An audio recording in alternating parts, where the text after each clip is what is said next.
الرجیم بسم اللہ الرحمن الرحیم وبہ نستعین وهو خیر المعین وصلی اللہ علی سیدنا محمد وآلہ الطاہرین۔ اللهم صل على محمد وآل محمد الانسان فی عرف عرفان یا در عرف عرفان کتاب آیت اللہ حسن زادہ آملی رحمۃ اللہ علیہ کی آپ کی خدمت میں اس کے مطالب پیش کیے جا رہے تھے۔ آج ہم اس کے اصل نمبر 4 کو مطالعہ کریں گے کہ یہ اصل حقیقت میں تمثلات سے مربوط ہے۔ اس مطلب کو ہم کچھ مقدمات سابقاً پڑھ چکے ہیں اور آج انشاءاللہ تعالی اس کو مزید آگے دیکھیں گے۔ اصل نمبر 4 میں آغاز میں ہی جو ذکر کیا ہے آیت اللہ حسن زادہ آملی رحمۃ اللہ علیہ نے، وہ میں آپ کی خدمت میں ذکر کر دیتا ہوں اور پھر ہم اسے آیات و روایات اہل بیت علیہ السلام کے تناظر میں تشریحاً ملاحظہ کریں گے۔ ذکر کرتے ہیں اپنی اس کتاب میں اصل نمبر 4 کہ روایات میں قبر کے احوال کے بارے میں جو وارد ہوا ہے، یہ اصول یعنی یہ جو اصل ہے، یہ اس اصل کے ذیل میں جو انہوں نے لکھا ہے وہ اس سے مربوط ہے۔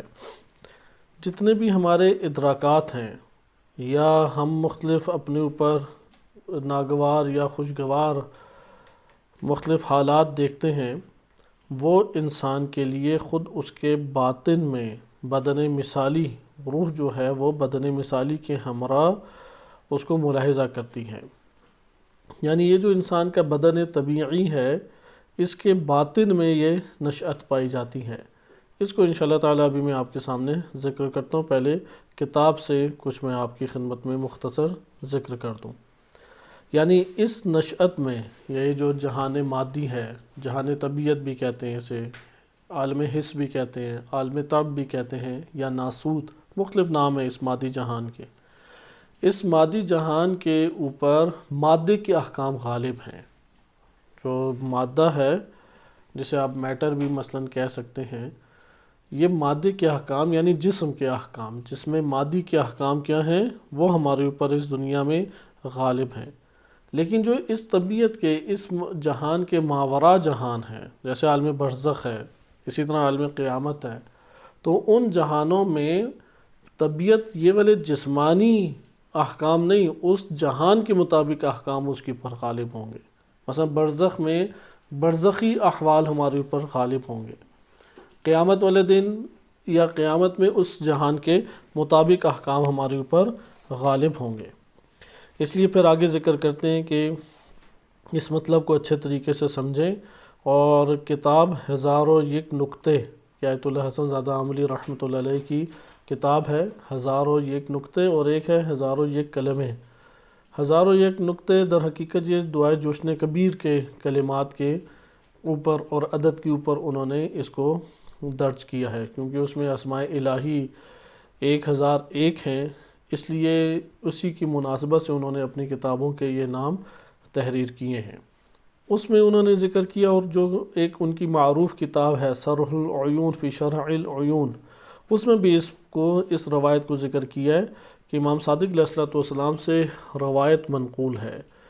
یہ روایت معتبر ہمارے ہاں احادیث میں سے ہے کہ امام سے پوچھا گیا کہ برزخ کیا ہے، امام سے پوچھا گیا کہ برزخ کیا ہے۔ یہ الکافی میں موجود ہے، روایت صحیح سند روایت ہے۔ اس میں عمر بن یزید وہ امام صادق علیہ السلام سے سوال کرتے ہیں اور پوچھتے ہیں کہ ومل برزخ، برزخ کیا ہے؟ قال، امام صادق علیہ السلام جواب میں فرماتے ہیں القبر منذ حین موتہ الی یوم القیامہ، قبر کو کہتے ہیں۔ برزخ کیا ہے؟ قبر ہے۔ کون سی قبر؟ کہ جب سے اس کی وفات ہوئی ہے تب سے لے کے روز قیامت تک وہ جس جہان میں رہے گا اس کو برزخ سے تعبیر کیا جاتا ہے۔ بس آپ یہاں پہ ملاحظہ کر رہے ہیں کہ قبر کے احوال کے حوالے سے ادھر تذکرہ ہمارے سامنے آ رہا ہے۔ ہم اسی کے اوپر اکتفا کرتے ہیں، بقیہ انشاءاللہ جو تجسم صور غیبی اور ملاقات نفسانی ہے اس کو ضمن میں انشاءاللہ العزیز دیکھتے ہیں۔ انسان کے جو نشأت ہے یعنی انسان کا جو نشوونما پانا ہے وہ بعض عوالم سے گزر کے اس نے نشوونما پانی ہے۔ ہم ایک تفصیلی بحث گزشتہ دروس میں کر چکے ہیں کہ ممکنات یا موجودات کے 3 جہان ہیں۔ ایک جہان کو اگر دینی ہم اصطلاحات استعمال کریں تو کہہ سکتے ہیں کہ ایک جہان ہے قیامت، اس کے بعد اس سے نیچے کا جہان ہے برزخ یا عالم ذر بھی اسے کہہ سکتے ہیں، اور تیسرا ہمارے پاس جہان ہے عالم مادہ، یہ جو مادی جہان ہے جسے آپ دنیا کہتے ہیں، مادی کائنات کہتے ہیں۔ ان 3 جہانوں میں انسان نے اب اوپر کی طرف سفر کرنا ہے۔ اللہ سبحانہ وتعالی نے انسان کو خلق اس طرح سے کیا ہے کہ وہ ایک ہی لحظے میں قوی جہان کی طرف منتقل نہیں ہوتا، بلکہ مرحلہ بہ مرحلہ منتقل ہوتا ہے۔ ہم اس مادی جہان میں سب سے ضعیف مرحلے کے اوپر ہیں، جیسا کہ احساس بھی کرتے ہیں۔ ہمارے جو حواس ہیں اور ہماری جسمانی طاقت اور ہماری قوت ہے وہ دیگر حشرات و درندوں سے بھی کم ہے۔ یعنی اگر صرف جسم کو اپنے دیکھیں اور روح کی اور قوت عقل اور قوت فہم کو نہ مد نظر رکھیں، اگر ہم اپنے صرف جسم کو مد نظر رکھیں تو انتہائی ضعیف مخلوق ہیں ہم۔ اب اس ضعف سے قوت کی طرف انسان نے جانا ہے، لہذا ضعف سے قوت کے لیے جانے کے لیے انسان مرحلے طے کرتا ہے۔ یہ عالم مادہ ہے، اس سے اگلا مرحلہ برزخ ہے، اور اس کے بعد عالم قیامت ہے۔ ان 3 جہانوں سے انسان گزرتا ہے۔ عالم مثال کا یہ جو درمیانہ ہمارے پاس جہان ہے، اس کو آج ہم اپنے موضوع بحث قرار دیں گے اور قبر کو سمجھنے کی کوشش کریں گے کہ قبر کیا ہے، برزخ کیا ہے، موت کس سے تعبیر ہے، موت کا کیا مطلب ہے۔ اس کو ہم مختصر طور پہ جاننے کی انشاءاللہ کوشش کریں گے۔ ہمیں یہ معلوم ہو گیا کہ انسان جو عالم مثال یا عالم برزخ ہے، کیونکہ اسی ترتیب سے نام بھی آپ کو بیان کیے کہ عالم قیامت کو عالم جبروت بھی کہتے ہیں، عالم عقل بھی کہتے ہیں۔ اس طرف خصوصی توجہ رہنی چاہیے۔ ایک ہے قوت عقل اور ایک ہے عالم عقل، دونوں میں فرق ہے۔ بالکل اسی طریقے سے آپ یہ جیسے اس دنیا کو دنیا کہتے ہیں، دنیا جب کہتے ہیں جہان کا نام ہے، صحیح؟ آپ فرض کریں ایک قوت کا نام بھی دنیا ہے، تو دونوں میں فرق واضح ہوگا یا نہیں؟ ایک دفعہ قوت کا نام دنیا اور ایک دفعہ اس جہان کا نام دنیا ہے۔ اسی طرح عالم قیامت کا ایک نام عالم جبروت ہے، ایک نام عالم قیامت کا عالم عقل ہے۔ ایسا قوت عقل کا عالم عقل سے تعلق ضرور ہے، لیکن خود عالم عقل نہیں ہے قوت عقل انسانی۔ قوت عقل انسانی ہمارے اندر ایک قوت کا نام ہے، قوہ ہے انسانی وجود میں، اور جو انسان سے کہ نفس سے باہر ایک جہان اللہ نے خلق کیا ہے اور انتہائی وسیع جہان ہے، وہ بنام عالم عقل ہے۔ عالم عقل سے نیچے اگر آپ آئیں تو پھر ہمارے پاس عالم آتا ہے جسے عالم مثال بھی کہتے ہیں، عالم خیال بھی کہتے ہیں، عالم برزخ بھی کہتے ہیں، عالم ملکوت بھی کہتے ہیں، اور اسی طریقے سے اس کے اور چند نام بھی عالم ذر جیسے آپ کہتے ہیں، عالم ذر بھی اس کو قوس نزولی کے اعتبار سے کہا جاتا ہے۔ بس آپ نے ملاحظہ کیا کہ یہ جو درمیانہ ہمارے پاس جہان ہے اس کے کئی نام ہیں، عالم خیال، عالم مثال، عالم ملکوت، عالم ذر، اور قوس سعودی کے اعتبار سے عالم برزخ۔ یہ قوس نزولی اور سعودی پہلے ذکر کیا جا چکا ہے، اس کا بھی تعارف انشاءاللہ آئندہ کے دروس میں تفصیلی طور پہ دوبارہ آئے گا۔ اس سے نیچے اگر آپ آ جائیں تو اس سے نیچے جو جہان ہمارے پاس ہے وہ ہے عالم مادہ، جسے عالم حس بھی کہتے ہیں، عالم طبع بھی کہتے ہیں، عالم ناسوت بھی اسے کہتے ہیں، اسے عالم دنیا بھی کہتے ہیں، صحیح ہے؟ یہ جو جہان ہے اس میں ابھی ہم زندگی بسر کر رہے ہیں۔ اب انسان کا نفس اور انسان کی روح وہ غیر مادہ ہے، انسان کا جسم مادہ ہے۔ گزشتہ درسوں میں اس کے بارے میں تفصیل گزر بھی چکی ہے، تو یہ آپس میں تعلق رکھتے ہیں، یہاں تک کہ ہمارا جسم جو ہے وہ ہماری روح کی نشوونما کا باعث بنتا ہے، اور ایک وقت آتا ہے کہ یہ جسم ہمیں ترک کر دیتا ہے اور ہم پھر اگلے جہان میں کاملاً منتقل ہو جاتے ہیں۔ عالم مثال کی آج خصوصیات کو ملاحظہ کریں۔ عالم مثال اور عالم مادہ میں فرق ہے، یعنی ایک جہت سے نقطہ اشتراک بھی ہے اور نقطہ افتراق بھی ہے۔ عالم مثال یا عالم خیال ایک متوسط درمیانہ جہان ہے، یعنی اس کے اندر عالم مادہ کی بھی کچھ خصوصیات ہیں اور عالم قیامت کی بھی کچھ خصوصیات ہیں، اور اسی طریقے سے عالم مادہ سے بھی جدا ہے، عالم قیامت سے بھی جدا ہے۔ اس کو تعبیر آیت اللہ حسن زادہ عاملی رحمۃ اللہ علیہ نے اپنی کتب میں اور ان کے شاگردان جیسے بیان کرتے ہیں، اس کو وہ فجر کے ٹائم سے تعبیر کرتے ہیں۔ فجر کا ٹائم آپ نے دیکھا ہوگا کہ اسے نہ دن کہا جا سکتا ہے کہ سورج پورا نکلا ہوا ہے، ابھی سورج نکلنے سے پہلے ایک چھائی ہوتی ہے نا، سفیدی، سورج نکلنے سے پہلے روشنی چھائی ہوتی ہے، اب آپ اسے دن نہیں کہہ سکتے کہ دن نکلا ہے کیونکہ ابھی سورج نہیں نکلا، لیکن اسے رات بھی نہیں کہہ سکتے۔ بس اس کو عالم خیال اور عالم مثال اسی طرح سے، جسے عالم برزخ کہتے ہیں، جہاں پہ ہم نے مرنے کے بعد جانا ہے، وہ جہان اسی طریقے سے ہے کہ اس میں عالم مادہ سے جدا ہے لیکن اس کی کچھ خصوصیات بھی ہیں، عالم قیامت سے جدا ہے لیکن عالم قیامت کی کچھ خصوصیات بھی اس میں موجود ہیں۔ اچھا، عالم مادہ کو آپ دیکھیں، عالم مادہ میں ایک ہے وزن انسان کا، انسان کی شکل و شمائل ہیں، صورت ہے انسان کی، اور انسان کا مادی جسم ہے، درست ہے، مادہ ہے یہاں پہ۔ اس مادہ کے لیے یعنی جس کو فلسفی زبان میں جسم طبیعی یا جسم تعلیمی سے تعبیر کیا جاتا ہے کہ مراحل ہیں اس کے، وہاں پہ جسم کی حقیقت کے بارے میں بڑی طویل بحث کی جاتی ہے اور کئی نظریات لائے جاتے ہیں، کئی اقوال لائے جاتے ہیں، لیکن ہمارے لیے مطلب فی الحال روشن ہے کہ یہ جسم، اس کو ہم بڑے واضح طور پہ جانتے ہیں، یہ جو مادی جہان ہے اس کا وزن بھی ہے اور اس کے شکل و شمائل اور مقدار بھی ہے، درست۔ عالم برزخ میں آ جائیں، عالم برزخ میں آپ کو رنگ نظر آئیں گے، عالم برزخ میں آپ کو طولانیت، ہائٹ نظر آئے گی، طول یعنی نظر آئے گا، چوڑائی نظر آئے گی، وڈتھ نظر آئے گی، لیکن آپ عالم برزخ کے اندر وزن نہیں ہے۔ اس کی مثال کیا ہے؟ خواب۔ آپ جب خواب دیکھتے ہیں تو وزن محسوس ہوتا ہے؟ کوئی وزن محسوس نہیں ہوتا، لیکن رنگ ہوتے ہیں یا نہیں ہوتے؟ آپ کے احساسات بھی ہوتے ہیں یا نہیں؟ اچھا، اسی طریقے سے اس کی لمبائی چوڑائی ہوتی ہے یا نہیں؟ لمبائی چوڑائی بھی ہوتی ہے۔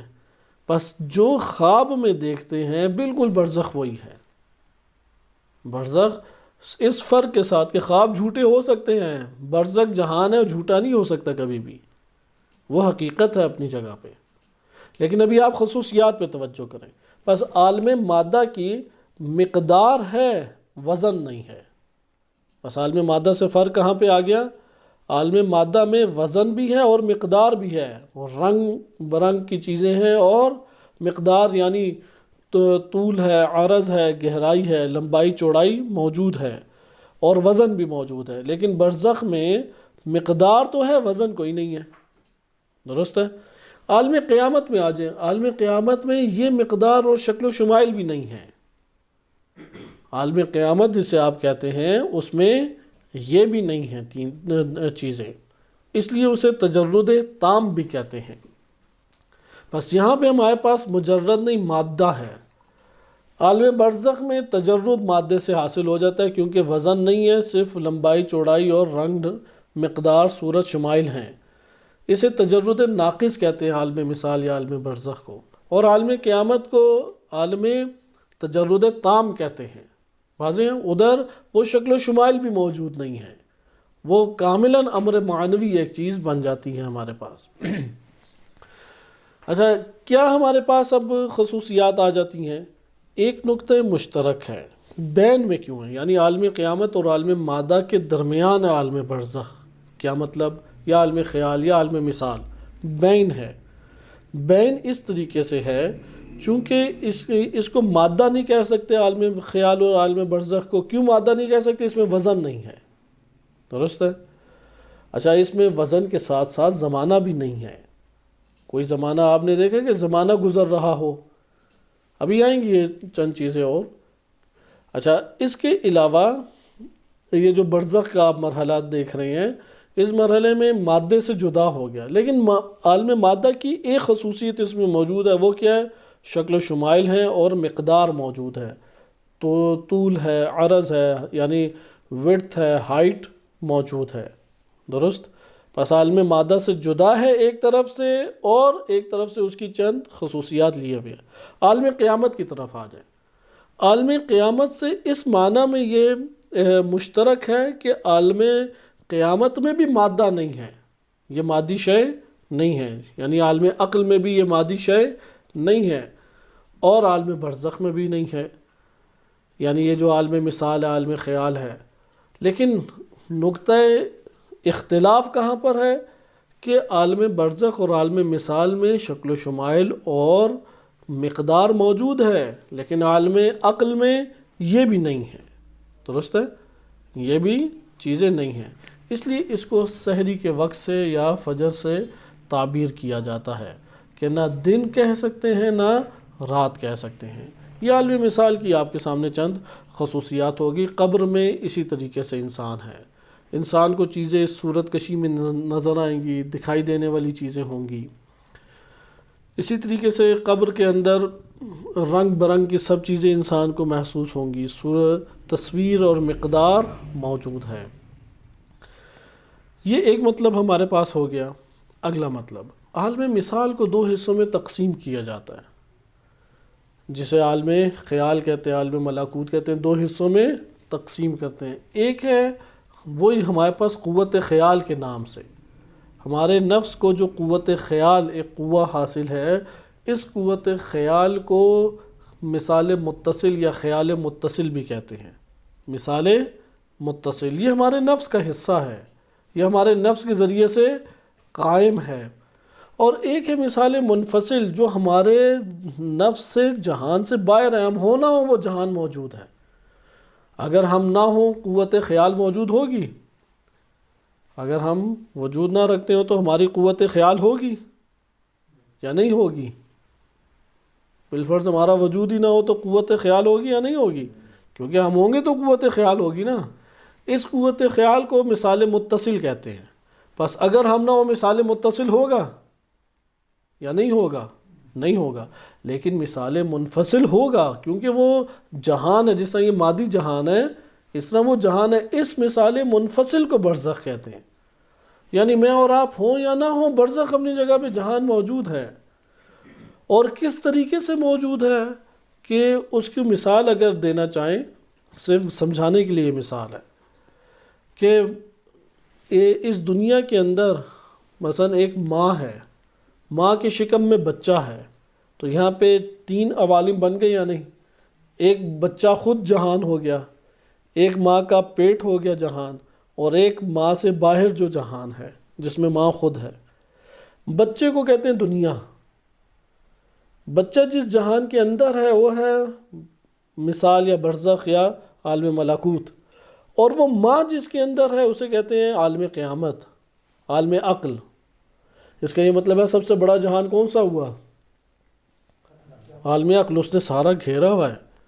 اس کے بعد عالم برزخ یا عالم مثال، عالم خیال، اس نے اس پوری مادی جہان کو گھیرا ہوا ہے۔ اس کو ایک اور طرح سے ہم اس طرح بھی کہہ سکتے ہیں، جو کچھ اس دنیا کے اندر مادی طور پر ہے، کہکشاؤں، کواکب، ستارے، زمین کے اندر جو کچھ اس مادی جہان میں ہے، سب کا سب برزخ میں موجود ہے۔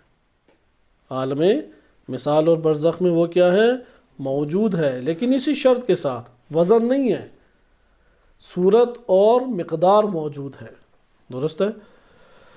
اچھا، اب یہ جو تین جہان ہیں، ان تین جہانوں کے نمونے ہمارے وجود میں اللہ تعالیٰ نے رکھ دیے ہیں۔ عالم عقل کا نمونہ قوت عقل ہے، عالم مثال کا یا عالم برزخ کا نمونہ قوت خیال ہے، اور جسم، یہ مادی جسم، یہ نمونہ ہے مادی جہان کا، درست ہے؟ اس کو اب ہم ایک اور مثال سے سمجھتے ہیں۔ یہ مثال پہلے بھی دروس میں آپ کی خدمت میں ذکر کی گئی ہے۔ آپ ایک درخت دیکھتے ہیں، یا آپ نے سامنے دیوار دیکھی، آپ کے سامنے دیوار ہے۔ اب جب آپ آنکھ سے اسے دیکھ رہے ہیں تو یہ جو آپ کے سامنے دیوار نظر آ رہی ہے، جس سے آپ کی اس ظاہری آنکھ کا تعلق قائم ہو رہا ہے، یہ مادی دیوار ہے۔ اس کا وزن بھی ہے، اس کی صورت بھی ہے، اس کے اوپر رنگ ڈھنگ بھی ہے، اس کی مقدار بھی ہے۔ اب آپ اپنے سونے کے لیے چلے جاتے ہیں، آنکھیں بند کرتے ہیں، یہ دیوار نظر آئے گی یا نہیں آئے گی؟ آنکھیں بند کریں. یہ جو دیوار اب آپ کو نظر آ رہی ہے وہ بالکل اسی طریقے سے ہے جیسی باہر تھی یا نہیں؟ رنگ بھی وہی ہے، وضعیت بھی اس کی وہی ہے، لیکن آپ کا نفس بھاری ہو گیا. باہر تو دیوار آپ اٹھا نہیں سکتے، آپ کو نفس میں کوئی بوجھ محسوس ہو رہا ہے؟ کوئی بوجھ محسوس نہیں ہو رہا. یہ ہے برزخ. صحیح مثال. اچھا، اس کے بعد میں ایک اور معنی آپ کے سامنے ذکر کرتا ہوں. کہتا ہوں کہ دیکھو، دیوار کی ڈیفینیشن یا تعریف یہ ہے کہ زمین کے ذرات سے، مٹی وغیرہ سے مل کے ایک خاص شکل میں، ایک خاص حد کے اندر جب اس کو جامد صورت میں رکھا جاتا ہے اور اس کے ٹکڑوں کو پھر ایک ساتھ ملا کے ہم ایک عمارت ٹائپ بنا دیتے ہیں تو اس کو دیوار کہتے ہیں. اب میں جو یہ کلمات بول رہا ہوں، آپ کے ذہن میں کوئی مادی صورت بن رہی ہے یا صرف معنی آپ کے ذہن میں آ رہا ہے؟ مادی صورت کوئی بن رہی ہے؟ کون سی دیوار کی مادی صورت بنی؟ ذرات. مثلا میں آپ کو انسان کی مثال دے دیتا ہوں. انسان کی مثال سے سمجھ آتے ہیں، کیونکہ جب آپ ڈیفینیشن کرتے ہیں تو ڈیفینیشن میں ایک ایسا معنی آپ کے پاس آتا ہے کہ وہ معنی کائنات کی ہر دیوار پر منطبق ہو سکتا ہے، حتیٰ کہ خیالات کی دیوار پر بھی. چونکہ وہ معنی جو معنی ہے اس کے ساتھ صورت نہیں ہے، کیونکہ اگر اس کے ساتھ صورت ہوتی تو ایک ہی دیوار کی پر منطبق ہو رہی ہوتی، پھر تو بقیہ دیواروں میں منطبق نہ ہوتی نا. اس لیے جب آپ ڈیفینیشن کرتے ہیں اس کے ساتھ صورت آپ کے ذہن میں نہیں بنتی، کیونکہ اگر صورت بن رہی ہوتی تو وہ اس صورت کے ساتھ ہی بس معنی ہمیشہ ہوتا، بقیہ جگہوں کی اوپر تو وہ منطبق نہ ہوتا. مثلا میں کہتا ہوں کتاب، آپ نے میرے سامنے ایک کتاب دیکھی، یہ مادی کتاب ہے. پھر آنکھیں بند کر کے وہی کتاب آپ کے سامنے آتی ہے، آپ آنکھیں بند کریں تو وہ جو آنکھیں بند کر کے کتاب آئی ہے بالکل وہی رنگ ہے، وہی اس کی پر جو چیز لکھی ہوئی ہے، لیکن وزن نہیں ہے اس کا. پھر یہی جو کتاب ہے، اب میں تعریف کرتا ہوں. میں کہتا ہوں کہ کتاب ایک ایسی شے ہے کہ جو دو جلدوں کے درمیان اوراق کو منظم طور پہ پرونے سے بنتی ہے. اب جب میں نے یہ کلمات آپ کے سامنے بیان کیے ہیں تو کوئی آپ کے سامنے خاص کتاب کی تصویر سامنے آئی ہے یا صرف ایک معنی ہے؟ اور یہ معنی کئی قسم کی کتابوں کے اوپر منطبق اور اپلائی ہو سکتا ہے، کئی قسم کے اوپر منطبق ہو سکتا ہے. یہ عقل ہے، قوت عقل ہے. عالم قیامت جو ہے وہ اسی طریقے سے ہمارے پاس ایک جہان ہے. یہ جو آپ نے تصور کیا تھا کتاب کا، عالم برزخ اسی طریقے سے. ہر عالم کے نمونے موجود ہیں. عوالم ہمارے نفس سے جدا ہیں، جہان ہمارے نفس سے جدا ہیں، لیکن ہمارے نفس کے اندر اللہ نے ایسی قوتیں رکھ دی ہیں کہ وہ قوتیں ان جہانوں سے وابستہ ہیں. میرا جسم کاملاً اس مادی جہان سے وابستہ ہے. میرے اندر جو تصور اور خیال کی قوت ہے یہ کاملاً عالم خیال اور عالم برزخ سے وابستہ ہے، اور قوت عقل جو ہے وہ عالم عقل سے وابستہ ہے. صحیح ہے، لیکن میرے نفس کی یہ قوتیں ہیں.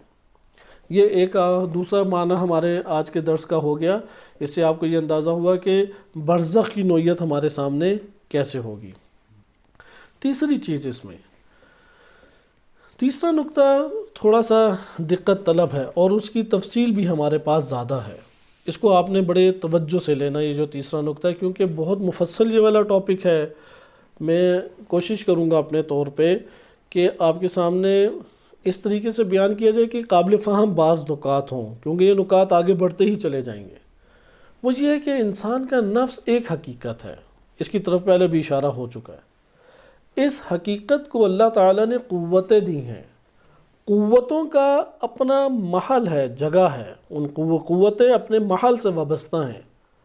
وہ محل جو ہیں وہ بدن سے وابستہ ہیں. درست ہے؟ اس کے لیے میں آپ کے سامنے ایک قوت کی مثال دے دیتا ہوں. ایک قوہ، مثلا انسان ایک حقیقت ہے، اس کے پاس دیکھنے کی قوت ہے یا نہیں؟ اب اگر آپ کی یہ آنکھ نہ ہو، آپ دیکھ سکیں گے یا نہیں؟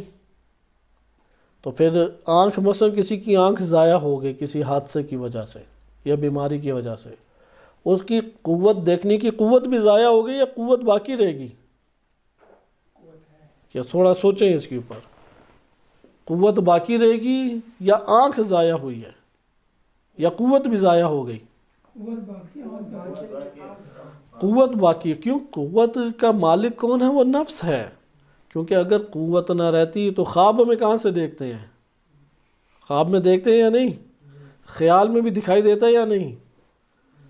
اس لیے نفس کے پاس ہے قوت. ہاں یہ ضرور ہے کہ اس نفس نے اگر اس دنیا میں دیکھنے کا عمل انجام دینا ہے تو قوت باصرہ کے علاوہ حصے باصرہ اور یہ عضو آنکھ اس کا سالم ہونا بھی ضروری ہے. درست ہے؟ اگر یہ آنکھ سالم نہ ہو یا حصے باصرہ ہماری حص فعال اور ایکٹیو نہ ہو تو اس قوت کی مدد سے نفس نہیں دیکھ سکے گا. لیکن سارا امر انجام کون دے رہا ہے پیچھے؟ وہ ایک نفس واحدہ، وہ ایک حقیقت انسانی، وہ یہ سارے اعمال انجام دے رہی ہے.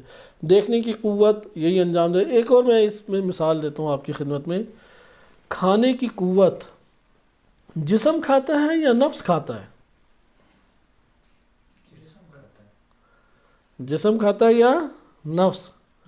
خواب میں کبھی کچھ کھائے یا نہیں؟ تو جسم تو آپ کا خاموش پڑا ہوتا ہے، پھر کیسے کھا لیتے ہیں؟ اگر جسم کھاتا ہوتا تو پھر تو خواب میں نہیں کھانا چاہیے نا. خواب میں دیکھتا بھی ہے، کھاتا بھی ہے، پیتا بھی ہے، صحیح ہے، گرتا بھی ہے، صحت مند بھی ہوتا ہے، بیمار بھی ہوتا ہے. وہ سارے اعمال جو اس دنیا میں انجام دے رہا ہے برزخ میں بھی اسی طریقے سے انجام دے رہا ہوتا ہے. لیکن اس کی کچھ تشریح ہے. ابھی یہ جو اب میں تیسرا معنی آپ کے آج کے درس کا بیان کر رہا ہوں اس میں تھوڑی سی تشریح ہے. آپ نے اس ترتیب سے چلنا ہے کیونکہ علماء نے بہت دقت کی. آدم علیہ السلام سے یہ غور و فکر اور انسان کے نفوس کے تزکیہ نفس کے ذریعے سے ترقی اور اس کی بنیاد پہ انکشافات وہ چل رہے ہیں. اور نبی صلی اللہ علیہ وسلم اور ائمہ اطہار علیہ السلام کی بدولت یہ اپنے کمال تک پہنچے. اور جو شخصیات رسول صلی اللہ علیہ وسلم نے تربیت کی اور ائمہ اطہار علیہ السلام نے جو کمال تک انسانی نفوس کو پہنچایا اس سے پہلے اس طرح کا کمال موجود نہیں تھا. بہت عظیم ترین ہستیاں آئیں. لہٰذا یہ جو آج ہمارے سامنے مطالب کھلے ہوئے ہیں یہ ممکن ہے کہ ماضی والوں کے لیے نبی صلی اللہ علیہ وسلم سے پہلے والی امتوں کے لیے اتنے آشکار نہ ہوں. اس لیے یہ ارتقاء ہے بشریت کا آہستہ آہستہ. خلاصہ کلام یہاں پہ آپ غور کریں. انسانی نفس ایک حقیقت ہے، اس حقیقت کے پاس متعدد قوتیں ہیں. آپ قوت کو اور نفس کو جدا طور پہ عقلی طور پہ تو قبول کر سکتے ہیں لیکن تصور کرنا آسان نہیں ہے. اگر ان قوتوں کو ہٹا دیں تو نفس کی جو صورت ہے اس کو یعنی نفس کا تصور وہ آسان نہیں رہے گا. ایک بحث بڑی دلچسپ بحث ہے اور عمیق بحث ہے کہ انشاءاللہ اس کو ہم آگے حل بھی کریں گے اپنی استطاعت اور بذات کے مطابق. وہ یہ ہے کہ النفس کل القوا، نفس تمام قوتیں یعنی نفس کو اگر پھیلا دیں تو قوتیں ہیں، قوتوں کو سمیٹ دیں تو وہ نفس بن جاتا ہے. لیکن یعنی وحدت بھی ہے نفس اور قوہ میں اور اسی ٹائم جدائی بھی ہے. صحیح ہے؟ یعنی نہ قوت عین نفس نہیں ہے اور نفس عین قوت نہیں ہے لیکن ایک دوسرے سے جدا بھی نہیں ہے.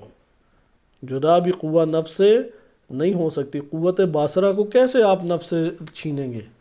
چھین سکتا ہے کوئی؟ آنکھ چھین سکتی ہے ہماری، حصے باصرہ ہماری ختم کی جا سکتی ہے، قوہ باصرہ کیسے ختم کریں گے؟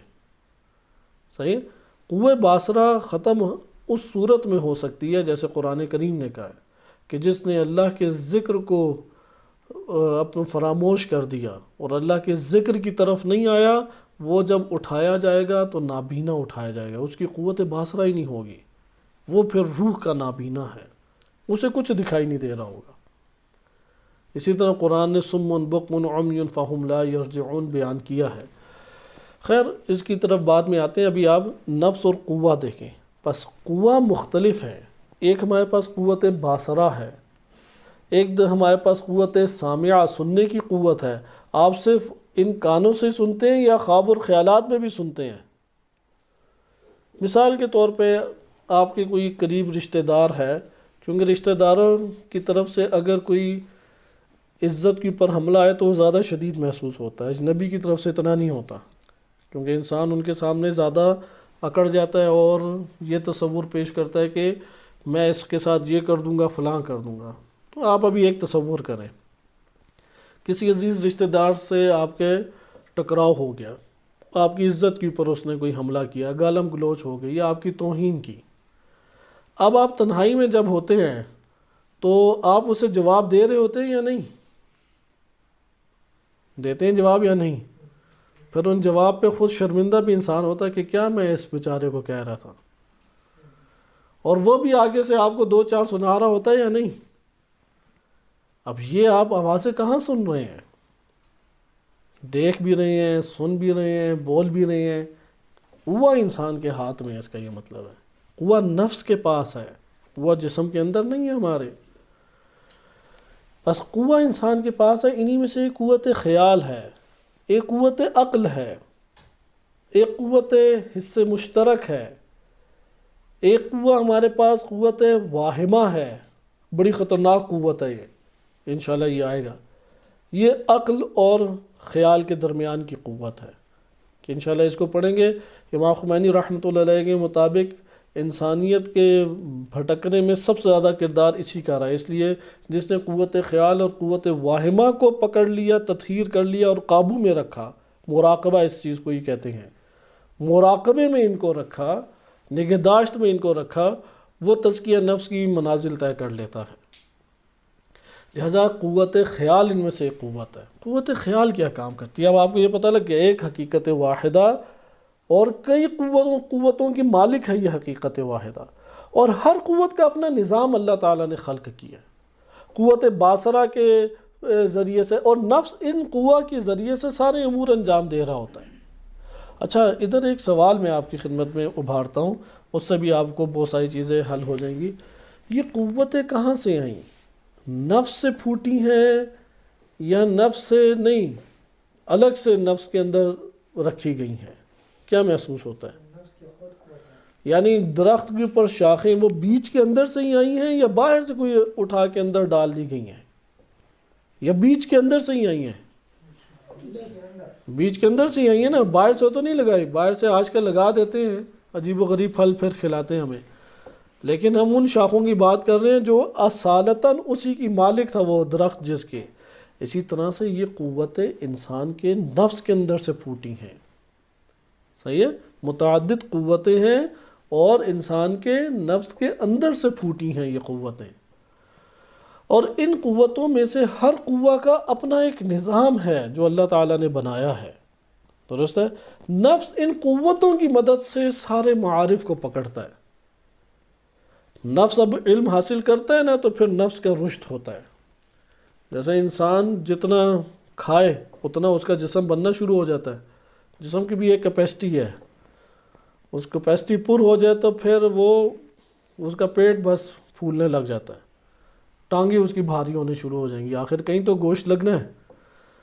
تو اسی طریقے سے نفس ہے کہ وہ کھاتا ہے تو اس کے اندر ایک نشوونما آتی ہے۔ نفس کی خوراک کیا ہے؟ علم ہے، لیکن علم جس طرح سے ہم اگر گندی غذا کھائیں تو جسم جو ہے ہمارا وہ صحت مند تندرست ہوگا یا آلودہ ہو جائے گا، ہمارا جسم ہو جائے گا نا آلودہ۔ اسی طریقے سے علم کے ساتھ تزکیہ نفس ضروری ہے۔ تزکیہ نفس نہ ہو تو آلودہ علم، یعنی آلودہ آیات اور روایات کر کے ہم اپنے وجود میں اس ڈال رہے ہیں۔ احادیث جو ہیں وہ تزکیہ نفس نہ کیا ہو تو اس سے فائدہ نہیں اٹھا سکتے، اگرچہ معنی حدیث اندر گیا ہے۔ آلودہ کر کے میڈیکل کو پڑھیں گے، فزکس کو پڑھیں گے، اسی لیے پھر آلودہ شے باہر نکلتی ہے، کیونکہ آلودہ ڈالا تھا تو آلودہ ہی باہر نکلے گا۔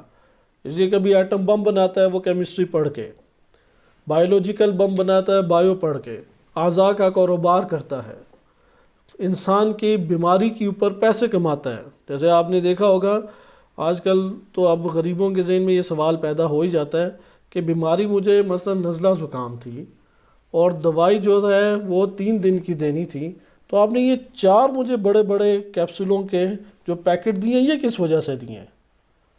تو ڈاکٹر کہتا ہے یہ آپ جا کے دکان سے پوچھیں، دکان والے سے جا کے کہتے ہیں، وہ کہتے ہیں ڈاکٹر صاحب سے پوچھیں، ڈاکٹر صاحب سے دوبارہ ملنے ہی نہیں رہتے، کہتے ہیں فیس دیں۔ اب وہ پریشان ہو جاتا ہے کہ فیس تو اس دوائی سے بھی مہنگی ہے، تو پھر وہ کہتا ہے یہ سوال نہ ہی پوچھا جائے، کیونکہ میڈیکل اسی طریقے سے چل رہی ہے، دوائیاں بیچی جا رہی ہیں. آپ کہیں گے میری بیماری 2 دن کی ہے تو مجھے 2 ہفتوں کی دوائی کیوں دی، اور وہ بھی طرح طرح کی 8-10 دوائیاں. پوچھیں یہ دوائی کیوں ہے، وہ کہیں گے یہ دوائی اس لیے کہ جراثیم مارے. اچھا، کہیں گے پھر یہ کیوں ہے، یہ اس لیے کہ آپ کے کھانے کا دل چاہے. اچھا یہ کیوں ہے، یہ بخار اتارنے کے لیے. وہ کیوں ہے، اس کی بجائے وہ ایک جراثیم کی دیتا اور ہم خوراک صحیح کھاتے تو سب کچھ ویسے ہی ٹھیک ہو جاتا.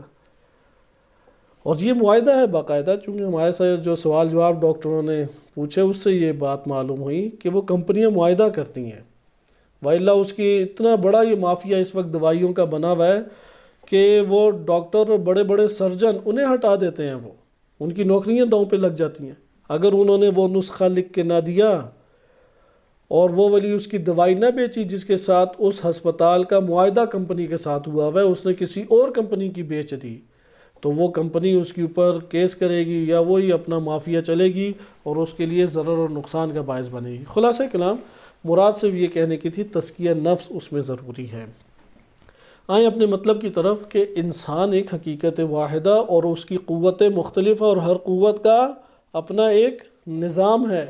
اس نظام کے تحت ہے کہ نفس اس کی مدد سے علم حاصل کرے گی یا اس کی مدد سے حقائق کو جانے گی. چوتھا معنی اس میں نفس ان قوتوں کے ذریعے سے کرتا کیا ہے. پس نفس کی مملکت کا جو آغاز ہے وزراء وہ اس کی قوہ ہیں. وزراء جاسوس چھوڑتے ہیں، جاسوسوں کا نام ہے حواس. قوہ کس کے مالک ہوتے ہیں؟ حواس کے. حواس جو ہیں وہ پھر جسم کی مملکت کے ساتھ، یہ جو ہماری جسمانی مملکت ہے اس کو استعمال کر کے پھر پکڑتی ہے.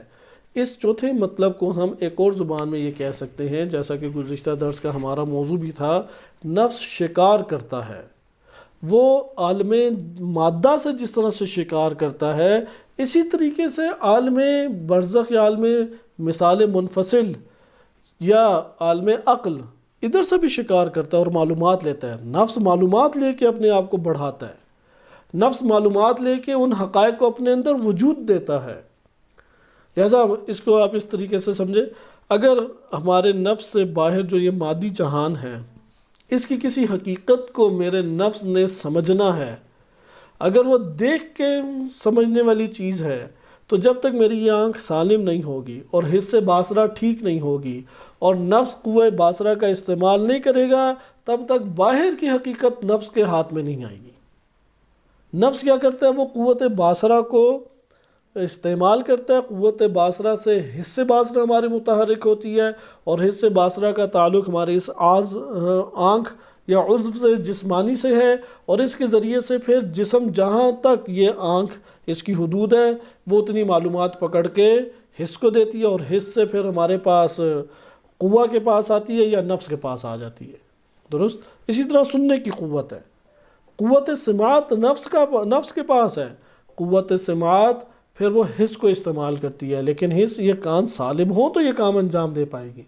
اب بس آپ نے دیکھا کہ حواس کے ذریعے سے اس مادی جہان کے حقائق اور معلومات کو نفس اپنے پاس لے کر آتا ہے. ایسا ہے یا نہیں؟ بالکل اسی طریقے سے عالم منفصل عالم برزخ کے حقائق بھی پکڑتا ہے نفس.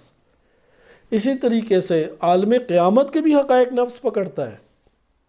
نفس کے اندر اتنی قوت ہونی چاہیے. اس لیے قوت باصرہ اگر ادھر سے حقائق پکڑتی ہے عالم برزخ یا عالم قیامت سے بھی حقائق کو پکڑتی ہے، لیکن عالم برزخ سے حقائق کو پکڑنے کے لیے اسے بڑی تگدو چاہیے.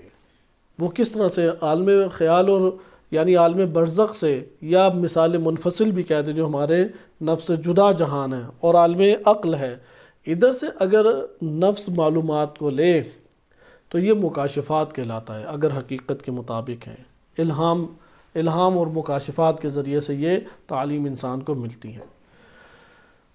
پانچواں مطلب، اور اس کے بعد ہم 1-2 روایتیں پڑھیں گے اور اس کے اوپر آج کے درس کو اختتام کرتے ہیں، بقیہ انشاءاللہ اگلے درس میں ملاحظہ کریں گے. انسان کے جو پاس معلومات یہ آتی ہیں یہ 2 طرح سے ہیں. ایک دفعہ معلومات ہیں کہ جن کی تصویر کشی موجود ہے، جیسا کہ حصے ہمارے 5 سینسز جب کسی شے کو پکڑتے ہیں حصے مشترک پر تصویر کشی ہوتی ہے، صحیح ہے، صورت ہوتی ہے، وہی صورت ہمارے اندر محفوظ ہو جاتی ہے۔ لیکن بعض اوقات ایسے مطالب ہیں کہ جو صورت نہیں رکھتے، کیونکہ عالم عقل میں کوئی صورت تھی؟ صورت تو نہیں تھی۔ ایک ہمیں اللہ تعالیٰ نے عنایت کیا امر معنوی امر، قوت خیال اس کو صورت بنا دیتی ہے اور آپ صورت کی شکل میں دیکھیں گے۔ یہاں سے تمثل کی بحث ہمارے پاس آتی ہے اور حقائق متمثل انسان کے پاس ہوتے ہیں۔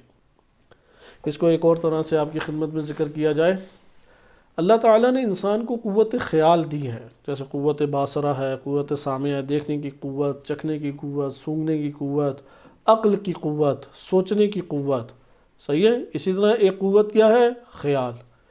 یہ قوت خیال بیک وقت طبق عرفا کے نظریات کے مطابق، کیونکہ حکماء نے، فلاسفہ نے اپنے طور پہ ایک ترتیب خاص بیان کی ہے، قریب ہی ہے، بہت زیادہ فرق نہیں ہے، لیکن عرفا کی تعبیر کے مطابق قوت خیال بیک وقت چند کام انجام دیتی ہے۔ قوت خیال، قوہ کس کے پاس ہے؟ نفس کے پاس، مجرد شے ہے، مادی شے نہیں ہے۔ یہ قوت خیال بیک وقت چند امور انجام دیتی ہے۔ پہلا امر جو انجام دیتی ہے وہ ہے کہ یہ محفوظ کرتی ہے معلومات کو۔ قوت خیال کیا کرتی ہے؟ معلومات کو محفوظ کرتی ہے۔ ہم کہتے ہیں نا اردو میں اس کا حافظہ بڑا اچھا ہے، تو حافظہ جو آپ اردو میں جسے حافظہ کہتے ہیں وہ در حقیقت اصطلاحی دنیا میں قوت خیال کہلاتی ہے۔ اصطلاحی دنیا میں کیا کہلاتی ہے؟ قوت خیال۔ جس کے پاس معلومات زیادہ حفظ ہو جائیں، مثلا قرآن کا حافظ، نہج بلاغہ کا حافظ، صحیفہ کاملہ کا حافظ، کئی اشعار یاد ہیں، ٹاپ کیا جی، بڑا اس کا حافظہ اچھا تھا۔ ذکاوت الگ ہے، ذکی ہونا، ذہین ہونا الگ چیز ہے، حافظہ ہونا الگ چیز ہے۔ تو حافظہ قوت خیال حفظ کرتی ہے، محفوظ کرتی ہے۔ اس لیے حواس خمسہ جو پکڑتے ہیں مادی جہان سے، جس شے کو پکڑتے ہیں، وہ ایک سکرین ہے، حصے مشترک اس پر عیاں کر دیتے ہیں، اس پہ روشن کرتے ہیں، صحیح ہے۔ وہ جب روشن ہوتے ہیں تو اس کے پیچھے قوت عقل اسے محفوظ کرتی ہے، جتنے محفوظ کر لیے، جو محفوظ ہو جائیں وہ باقی رہ جاتے ہیں، بقیہ حصے مشترک کے اوپر سے ایک مدت کے بعد یا کچھ وقت کے بعد حذف ہو جاتے ہیں، ہٹ جاتے ہیں۔ جیسے ہم نے بڑی LCD دیکھی ہوں گی، کافی بڑی LED وغیرہ لگی ہوتی ہیں، ایک اس کے اوپر تصویر آتی ہے، تھوڑی مدت کے بعد چلی جاتی ہے۔ یہ حصے مشترک کی مانند ہے۔ حصے مشترک وہ LED ہے جس کے اوپر نفس انسانی ہر شے دیکھ رہی ہے، جو ہمیں دیکھنے باطن میں جو دکھائی دیتی ہیں چیزیں، وہ کہاں دکھائی دیتی ہیں؟ ہمیں حصے مشترک کے اوپر دکھائی دیتی ہیں۔ حواس خمسہ جو ہمارے ظاہری ہیں وہ ساری چیزیں کہاں عیاں کرتے ہیں؟ حصے مشترک پہ۔ حصے مشترک سے قوت خیال ہارڈ ڈسک ہے ہماری، پکڑنے کی کوشش کرتی ہے، محفوظ کرتی ہے۔ بس قوت خیال کا ایک کیا کام ہو گیا؟ یہ محفوظ کرنا معلومات کو، چاہے وہ اندر سے معلومات یعنی عالم منفصل یا عالم قیامت سے معلومات آئیں یا اس مادی جہان سے معلومات آئیں۔ نمبر 2، قوت خیال صورت گری کرتی ہے، اسی ٹائم اسے تصویر کشی کرتی ہے۔ اگر معنی ہے جس کی صورت نہیں تھی اسے معنی شکل دے دیتی ہے، اور اگر پہلے سے کوئی شکل تھی تو شکل کی دوسری شکلوں سے ملا کے ایک اور شکل کو تشکیل دیتی ہے، صحیح ہے، جسے خیالات آپ کہتے ہیں۔ مثلا آپ ادھر بیٹھے ہوئے ہیں تو عمیق سوچ میں چلے جاتے ہیں، تو دیکھنے والا سمجھتا ہے کہ بڑے انہماک سے درس سن رہا ہے، تو حقیقت میں وہ کہیں اور سیر کر رہا ہوتا ہے۔ اب وہ اس کے سامنے ساری کی ساری تصویریں کس نے جوڑیں؟ یہ قوت خیال نے جوڑ دیں۔ تصویریں مختلف پڑی ہوئی تھیں، ایک صورت کو دوسری سے، دوسری کو تیسری سے جوڑ کے واقعات در واقعات وہ بناتا چلا گیا۔ صاحب وہ جو قوت خیال ہے وہ تو صرف اندر سے تصویریں لے رہی ہے، باہر سے تو اس نے پہلے لی ہوئی ہیں، وہی نا محفوظ کی ہیں۔ جمع کر وہ اٹھا رہی ہے نا قوت خیال، نہ کہ اسی نہیں باہر سے لے رہی ہے۔ خارج سے حواس ہمارے جو ہیں، یہ حواس حصے مشترک پہ عیاں کرتے ہیں سب چیزیں۔ آپ کے ہمارے جو ظاہری 5 سینسز ہیں، اس سے جو معلومات حاصل ہوتی ہیں وہ کہاں آشکار ہوتی ہیں؟ حصے مشترک پہ۔ حصے مشترک سے پکڑ لیتی ہے قوت خیال۔ اب قوت خیال کے اندر جب آتی ہے تو وہ صورت کشی بھی ساتھ ساتھ کرتی ہے، صحیح ہے، وہ کیا کرتی ہے؟ صورت تصویریں در تصویریں اس کی بناتی ہے. لیکن آپ ادھر سوال کریں گے اگر قوت خیال نے ایک ایسے معنی کو پکڑا جس کی صورت ہی نہیں تھی تو پھر اسے صورت دیتی ہے. پہلے اسے کیا دیتی ہے؟ صورت دیتی ہے، اور صورت دینے کے بعد پھر آگے اس کی کہانی چلتی ہے. ایک تیسرا معنی بھی علماء نے بیان کیا کہ جس کی تشریح کا ابھی ہمارے پاس موقع نہیں ہے، لیکن اسے بعد میں بیان کریں گے. حتیٰ کہ مادی جو ہماری چیزیں ہیں اس کو بھی صورت جو دے رہا ہے اللہ تعالیٰ، وہ قوت خیال کی مدد سے اللہ تعالیٰ دے رہا ہے. اسے اس لیے قوت مصورہ بھی کہتے ہیں. جیسے شکم مادر میں بچے کو جو صورت عطا ہوتی ہے اور نقش و نگار اس کے جو بنتے ہیں، دانتوں کے سائز ہیں، آنکھوں کے نقش و نگار ہیں، اس کے چہرے کے نقش و نگار ہیں، جلد وغیرہ کے اعضاء اور اس طرح سے نقش و نگار ہیں. یہ ساری تصویر کشی کون کر رہا ہے؟ اللہ تعالیٰ کی ذات رہی ہے، لیکن کس کی مدد سے؟ اسی قوت مصورہ کی مدد سے. خواجہ طوسی رحمۃ اللہ علیہ، علامہ حلی رحمۃ اللہ علیہ نے اس بات کا انکار کیا، لیکن بقیہ نے پھر آ کے اس کو ثابت کیا. اس لیے یہ تیسرا نقطہ جو بیان کیا اسے ہم کسی اور مورد میں پڑھیں گے. پہلے دو آپ کاموں کو یاد رکھیں. قوت خیال حفظ کرتی ہے، محفوظ کرتی ہے اپنے اندر. نمبر 2، یہی قوت خیال کیا دوسرا کام کرتی ہے؟ صورت دیتی ہے اگر صورت نہیں ہے، اور اگر پہلے سے صورت تھی جیسے حواس خمسہ سے ہمارے پاس منتقل تو صورتوں کو ملا کے نئی صورتیں بناتی ہے. درست. یہ جو قوت خیال آ کے صورت دیتی ہے اس کو کہتے ہیں تمثل. اس کو اصطلاح میں کیا کہتے ہیں؟ تمثل. اس کی مثال اس طریقے سے دی جا سکتی ہے کہ علماء بیان کرتے ہیں کہ اگر آپ خواب میں دیکھتے ہیں کہ آپ پانی پی رہے ہیں، یا پانی کا بہت بڑا سرچشمہ آپ نے دیکھا، یا آپ نے دیکھا کہ آپ دودھ پی رہے ہیں، تو در حقیقت یہ علم ہے. اب علم کوئی دکھائی دینے والی چیز ہے؟ علم کوئی صورت رکھتا ہے؟ ایک امر معنوی ہے نا، صورت اس کی نہیں ہوتی. اگر اللہ تعالیٰ کی طرف سے کسی کو ایک شے کا علم عطا کیا جائے اور انسان کو یہ پتہ لگ جائے کہ مجھے اللہ نے علم عطا کیا ہے، تو اس کو کیسے دکھائی دے گا؟ وہ دودھ پیتے ہوئے اپنے آپ کو خواب میں دیکھے گا، خواب میں پانی پیتے ہوئے اپنے آپ کو دیکھے گا. یہ دودھ اور پانی یہ کیا ہے؟ وہ معنی علم ہے. علم اللہ تعالیٰ نے اس کو عنایت کیا ہے. کس چیز کا علم عنایت کیا؟ اس لیے خواب میں اب ہم نے قسمیں کی تھیں، گزشتہ درسوں میں بیان ہو چکا ہے. انسان تین طرح کے خواب ہیں. ایک تو ہے اضغاث الاحلام، جیسے قرآن کریم نے ذکر کیا ہے، یعنی ادھر ادھر کی بیکار چیزیں، دن بھر جو کام کیے ہوتے ہیں وہ انسان کو دکھائی دیتے ہیں، یا معدے کی خرابی کی وجہ سے بعض اوقات اس کو بدہضمی ہوتی ہے تو کچھ اس طرح کے عجیب و غریب خواب آتے ہیں. یہ تو کوئی حقیقت نہیں رکھتے. اس معنی میں حقیقت رکھتے ہیں کہ خیال میں برپا ہو رہا ہے سارا کچھ، اور مثالی ہیں تصویریں، وزن نہیں ہے. لیکن یہ کیا ہے؟ کوئی حقیقت خارج سے باہر، ہمارے نفس سے باہر حقائق سے کوئی تعلق نہیں رکھتے. ایک خواب، زیادہ تر انسان یہی خواب دیکھتے ہیں. صحیح، یہ نہ سمجھو کوئی سچے خواب دیکھنے لگ گئے. انہیں آپ جھوٹے خواب بھی کہتے ہیں. اکثریت، آپ یہ کہہ سکتے ہیں 90% لوگ اسی طرح کے خواب دیکھتے ہیں. دوسرے خواب کی ہمارے پاس قسم آ جاتی ہے کہ جو آپ نے دیکھا ہے بے عینی ہی اسی طرح واقع ہوا ہے. جیسے ابراہیم علیہ السلام نے دیکھا کہ میں اپنے بیٹے کی گردن پہ چھری چلا رہا ہوں، بے عینی ہی یہی واقع ہوا. یہ تعبیر کا محتاج نہیں ہے خواب. اور یہ بہت بڑی حقیقتوں میں سے ایک حقیقت ہے جو اللہ کی طرف سے عنایت ہوتی ہے. صحیح ہے. اس کے اسباب مختلف ہوتے ہیں عنایت کے. یہ جو اللہ کی طرف سے ایسا عنایت ہونا کہ اس میں پورا واقعہ بھی انسان کے وجود کے اندر اللہ تعالیٰ نے عنایت کیا، یہ بہت قلیل لوگوں کو مرتبہ حاصل ہوتا ہے. اور وہ تکے لگ جانا وہ ایک الگ چیز ہے. یہاں پہ جو ہے وہ اللہ کی طرف سے جو عنایت ہے. جیسے ابراہیم علیہ السلام کو اسی نوعیت کا خواب آیا. اس کو ہم پیچھے چونکہ پڑھ چکے ہیں اس لیے میں ابھی اس کی وضاحت زیادہ آپ کی خدمت میں نہیں کر رہا. یہ خواب تعبیر کا محتاج نہیں ہے.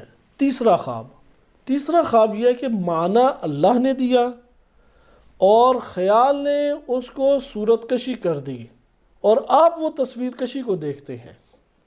اب انسان کہتے ہیں اس تصویر کشی کے پیچھے کیا معنی ہے جو اللہ نے عطا کیا ہے؟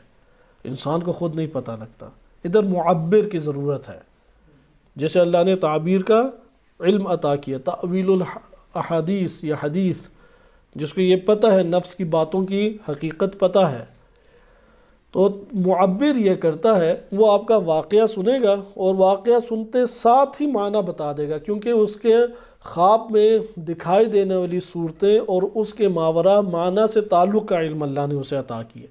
جیسے یوسف علیہ السلام کی آپ نے واقعہ دیکھا کہ جب 2 قیدی جیل میں آئے، ایک نے یہ دیکھا تھا خواب میں کہ میں بادشاہ کو شراب دوبارہ سے پلا رہا ہوں، اور ایک نے خواب میں دیکھا تھا کہ اس کے پرندے وہ لٹک جاتا ہے تختہ دار کے اوپر اور پرندے اس کے سر کے اوپر چونچے مار کے کھا رہے ہوتے ہیں۔ تو یوسف علیہ السلام نے ایک کے بارے میں بتایا کہ اب تعبیر کی، اب ان کو اس کے ماورا معنی نہیں پتہ، معنی اللہ نے ان کے نفس میں ڈالا اور خیال نے اس کی تصویر کشی کر کے بتا دیا۔ تو یوسف علیہ السلام نے کہا تم آزاد ہو جاؤ گے اور پرانی اپنی نوکری کے اوپر لگو گے، اور جو اس کو تختہ دار پہ لٹکانا تھا کہ تم بادشاہ کے جرم میں پھانسی چڑھو گے اور مرو گے اور پرندے تمہارے سر سے گوشت نوچ نوچ کے کھائیں گے۔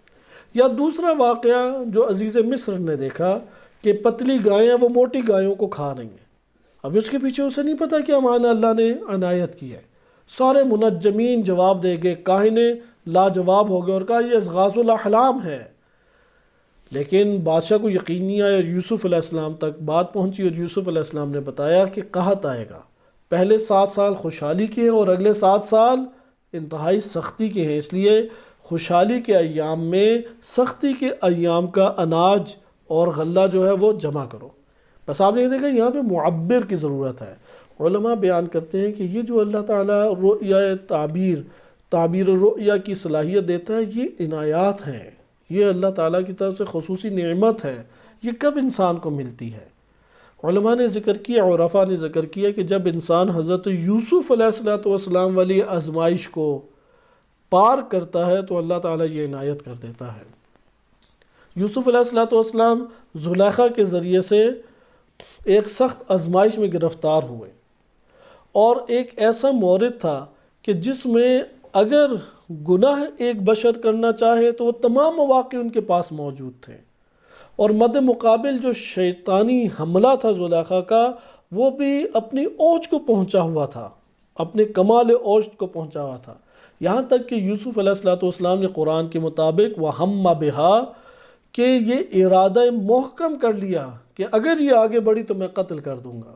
بعض اہل سنت اسے تعبیر کرتے ہیں کہ ارادہ یہ کیا تھا کہ وہ اس گناہ میں مبتلا ہو جائیں گے لیکن اللہ کی برہان دیکھ لی، نہیں، حقیقت یہ ہے کہ جیسے روایات اہل بیت علیہ السلام نے پھر اس بات کو آ کے کھولا کہ یوسف علیہ السلام نے یہ محکم ارادہ کر لیا تھا کہ اگر یہ میرے پاس اب آگے بڑھی تو میں قتل کر دوں گا۔ وہاں پہ اللہ کی برہان دکھائی دی کہ نہیں، اسے قتل نہ کرو، واپس بھاگو۔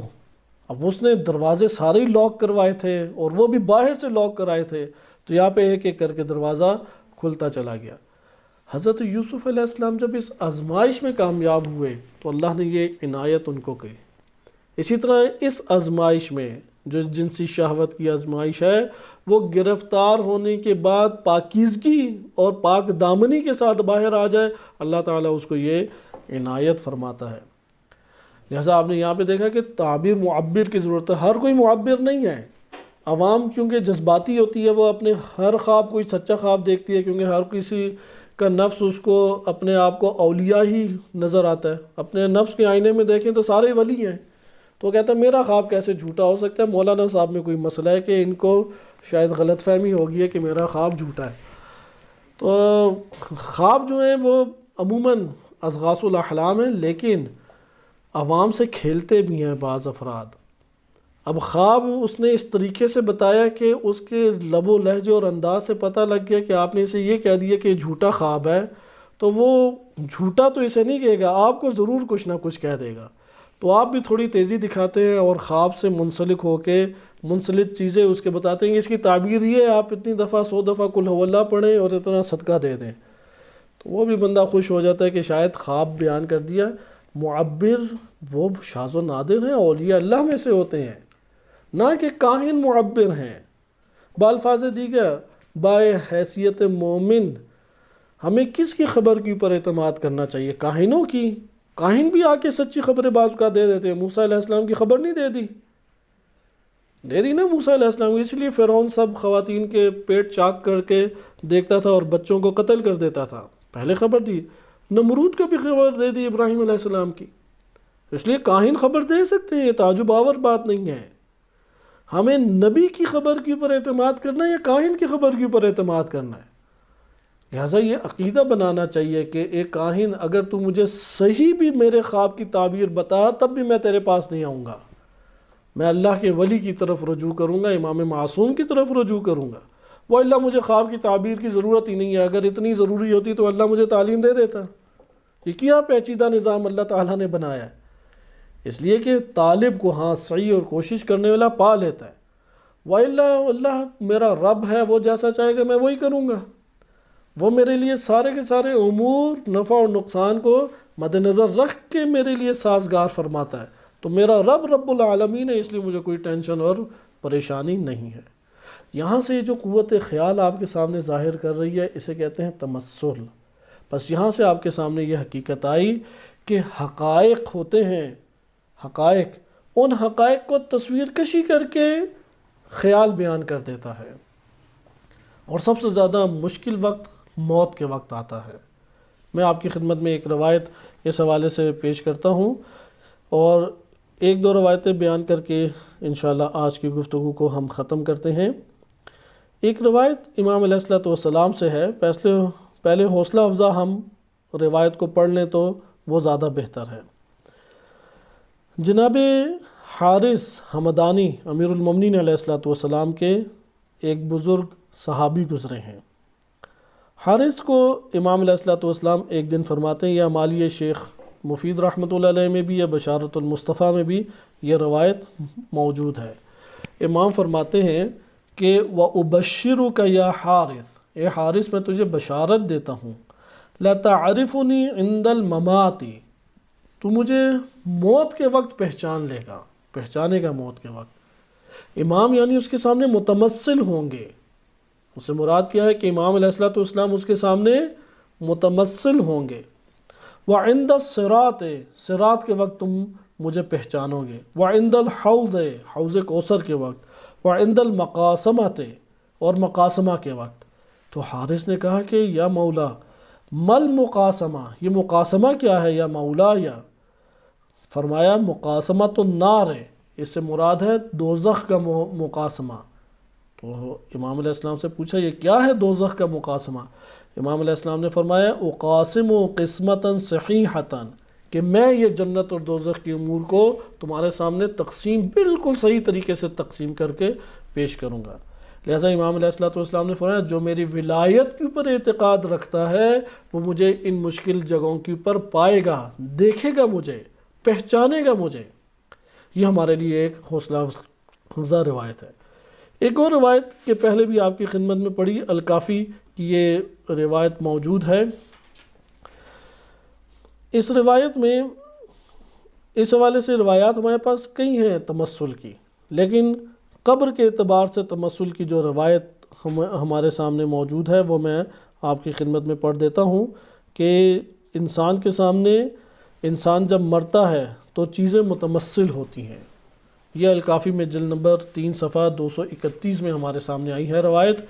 اس پورے باب کا نام ہی شیخ کلینی رحمۃ اللہ علیہ نے یہ رکھا ہے کہ میت کے سامنے اس کے مال کا اور اولاد کا اور عمل کا متمثل ہونا۔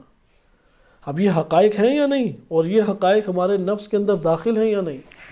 داخل ہیں ہمارے نفس کے اندر، اور بڑی قوت کے ساتھ داخل ہیں۔ لیکن یہ سب چیزیں ہمیں چھوڑ جائیں گی سوائے ہمارے عمل کے، اس لیے عمل واحد وفادار چیز ہے جو ہمارے ساتھ آگے جائے گا۔ اور یہ تمثلات برزخ میں بھی ہمارے لیے ہیں۔ انشاءاللہ برزخ کا جو اگلا پیراگراف ہمارے سامنے ہے صور غیبی اور ملاقات نفسانی، وہ اگلے درس میں ہم اسے زیر بحث لائیں گے۔ لیکن ابھی ہم ادھر تک پہنچے کہ قوت خیال وہ تمثل کرتی ہے ہمارے باطن کے اندر، یعنی اگر کوئی بچھو دیکھتا ہے، سانپ دیکھتا ہے یا قتل و غارت دیکھتا ہے، کوئی باہر سے نہیں، اس نے کوئی باہر جا کے چیز نہیں دیکھی، اپنے نفس کے اندر جھانک کے دیکھا ہے۔ اگر خواب میں اسے کوئی ڈراؤنا خواب دکھائی دیتا ہے، اس نے نفس میں خود یہ ڈراؤنی چیزیں اندر ڈالی تھی، یا کوئی ایسے معانی اندر سے امراض اسے لگے ہوئے ہیں، وہ امراض ہیں جو یہ بری صورتیں دکھا رہے ہیں۔ بالکل اسی طریقے سے کمرے میں ایک گندگی پڑی ہو جو بدبو دے رہی ہے، مثلا کئی دنوں کا پرانا سالن پڑا ہوا ہے، آپ کو خبر ہی نہیں ہے، آپ ڈھونڈتے ہیں کہ یار یہ کہاں سے بو آ رہی ہے۔ اب یہاں پہ کوئی سوال کرے گا کہ یار ظاہراً تو کوئی چیز دکھائی نہیں دے رہی، ممکن ہے باہر سے آ رہی ہو، آپ کہتے ہیں یہ باہر سے نہیں آ رہی، یہ اندر سے ہی آ رہی ہے۔ ڈھونڈتے ہیں آپ کو ایک جگہ مل جاتا ہے کہ وہاں پہ مثلا کئی دنوں کا پرانا سالن جو ہے وہ پڑا ہوا ہے اور اس کے اوپر الی لگ گئی ہے اور وہاں سے بدبو اٹھ رہی تھی، اسے اٹھا کے باہر پھینک کے بدبو آئے گی۔ انسان کے نفس میں بھی چھپے ہوئے امراض اسی طرح ہے۔ یہ مرض ہے کہ جو مسلسل بدبو پھینک رہا ہے۔ آپ ایگزاسٹ چلا دیں باتھ روم میں تب بھی بدبو آ رہی ہوگی، ایگزاسٹ بند کر دیں تب بھی آ رہی ہوگی۔ آپ کہ یہ کیا ہے، میں سوتا ہوں تو تب بھی یہ برے خواب اور برے خیالات آ رہے ہوتے ہیں، جاگتا ہوں تنہائی میں ہوتا ہوں پھر یہ مجھے تنگ کر رہے ہوتے ہیں، یہ کس میں ایک مشکل میں پھنس چکا ہوں۔ در حقیقت وہ مرض جو نفس کو لگا ہوا ہے، وہ نفس کا مرض ہے کہ جو اٹھا کے یہ صورت پھر خیال اس کو صورت دے کے آپ کے سامنے لا رہی ہے۔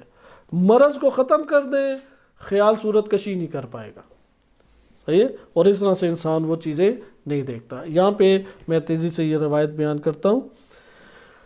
روایت میں امیر المومنین علیہ السلام فرماتے ہیں کہ ان ابن آدم اذا کان فی آخر یوم من ایام الدنیا، کہ بنی آدم جب اپنے دنیا کے ایام میں آخری روز ہوتا ہے، وَأَوَّلَ يَوْمٍ مِّنْ أَيَّامِ الْآخِرَةِ، اور اس کے آخرت کا پہلا دن ہوتا ہے، مُثِّلَ لَهُ مَالُهُ، اس کا مال متمثل ہو کے سامنے آتا ہے۔ اس کا مال کیا ہے؟ اب مال ادھر پڑا ہوا ہے اور اس کی معلومات آپ کے وجود میں حقیقت ہے یا نہیں؟ اس معلومات کی شکل و صورت ہوتی ہیں یا شکل و صورت نہیں ہوتی؟ یہ پتہ ہے کہ اتنی زمینیں ہیں، اتنے بینک میں ہیں، اتنے رشتہ دار میرے تھے جنہیں ضرورت تھی لیکن میں نے ساری عمر نہیں دیا، اتنے دینی امور انجام پا رہے تھے لیکن میں نے ان کو کہا کہ یہ تو پتہ نہیں کہاں سے لیتے ہوں گے اس لیے میں نے نہیں دیا۔ اب مال کی معلومات ساری ہیں، یہ معلومات کو خیال تصویر کشی کرتا ہے۔ مُثِّلَ لَهُ مَالُهُ وَوَلَدُهُ، اولاد جس کو وہ تمام خطرات سے بچانا چاہتا تھا، نہ مسجد میں جانا دیتا تھا، نہ امام بارگاہ میں جانے دیتا تھا، نہ مولانا حضرات کے پاس بیٹھنے دیتا تھا، اولاد کی ہمیشہ فکر کیا کرتا تھا، محبت اولاد اندر موجود ہے۔ وَعَمَلُهُ، یہ تین چیزیں متمثل ہو کے آتی ہیں۔ فَيَلْتَفِتُ إِلَى مَالِهِ، وہ اپنے مال کی طرف توجہ کرتا ہے، فَيَقُول، اور کہتا ہے وَاللَّهِ إِنِّي كُنْتُ عَلَيْكَ حَرِيصًا شَحِيحًا، اے میرے مال میں تو تجھے اتنا چاہتا تھا، اتنا پسند کرتا تھا، اتنی محبت کرتا تھا، حریص تھا میں تیرے اوپر، بخیل تھا تیری وجہ سے، دوسروں کو نہ دیتا تھا، اتنا تجھے قیمتی سمجھتا تھا۔ فَمَالِي عِنْدَكَ، مجھے کیا ہو گیا ہے، تو میری طرف تو آ۔ فَيَقُولُ خُذْ مِنِّي كَفَنَكَ، اب وہ اب تنہائی کے عالم میں مال کو پکارے گا کہ میری تنہائیاں دور کرو، یہ جو میرے اوپر آفات ہیں اسے دور کرو، تو مال آ کے اسے کہے گا مجھ سے اتنا لے لے جتنا تیرا کفن آتا ہے، اس کے بعد مجھے چھوڑ دے، میں وہ تیرے ورثہ کے پاس میں نے جانا ہے۔ اور وہ اس کو چار سنا کے مال چلا جاتا ہے، کہتا ہے کفن کی حد تک میں تیرا ساتھ دوں گی، اس کے بعد میں تیرا ساتھ نہیں دوں گی۔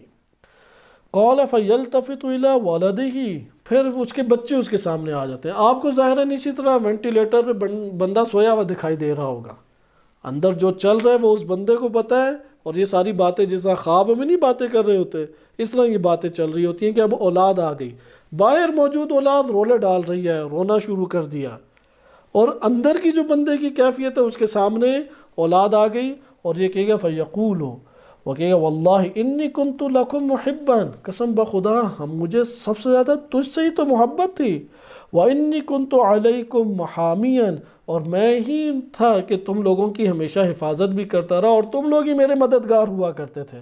فَمَاذَا لِي عِنْدَكُمْ، تم لوگوں کے پاس کیا ہے میرے لیے، آخر میں مشکل میں ہوں، میں مدد چاہتا ہوں، میری تنہائی دور کرو، کچھ تو میرے لیے اہتمام کرو، کیا تم میرے لیے کر سکتے ہو؟ وہ آگے سے کہیں گے فَيَقُولُونَ نُؤَدِّيكَ إِلَى حُفْرَتِكَ، ہم تو آپ کو قبر کے دہانے کے اوپر پہنچا سکتے ہیں، اور اس کے بعد یہ نیکی کر سکتے ہیں نُوَارِيكَ فِيهَا، پھر قبر میں ڈال کے قبر ڈھانپ سکتے ہیں، اس کے بعد ہم نہیں کچھ کام کر سکتے، یہ ہمارے پاس کام ہے۔ فَيَلْتَفِتُ إِلَى عَمَلِهِ، اس کے بعد وہ عمل کی طرف توجہ کرے گا۔ فَيَقُول، کہے گا وَاللَّهِ إِنِّي كُنْتُ فِيكَ لَزَاهِدًا، کہ میں ہوں کہ جو تیرے وجہ سے زاہد بنا، میں نے زہد کر کے تجھ کو جنم دیا۔ جیسے نماز پڑھتے ہیں تو ایک حیت جنم لے جاتی ہے، ایک صورت جنم لیتی ہے یا نہیں؟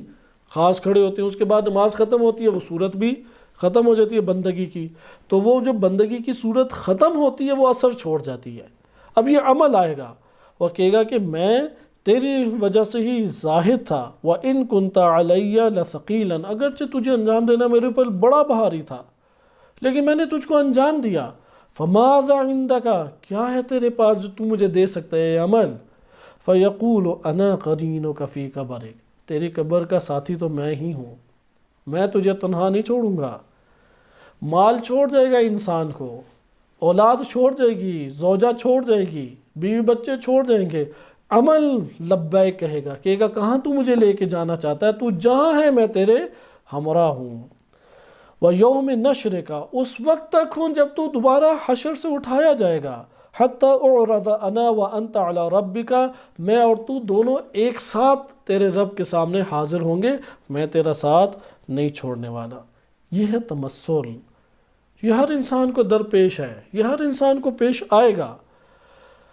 تمثل کے اور بہت سارے واقعات ہیں، اسی باب میں الکافی کے باب کا نام ہی یہ ہے کہ میت کے لیے جو چیزیں متمثل ہوتی ہیں۔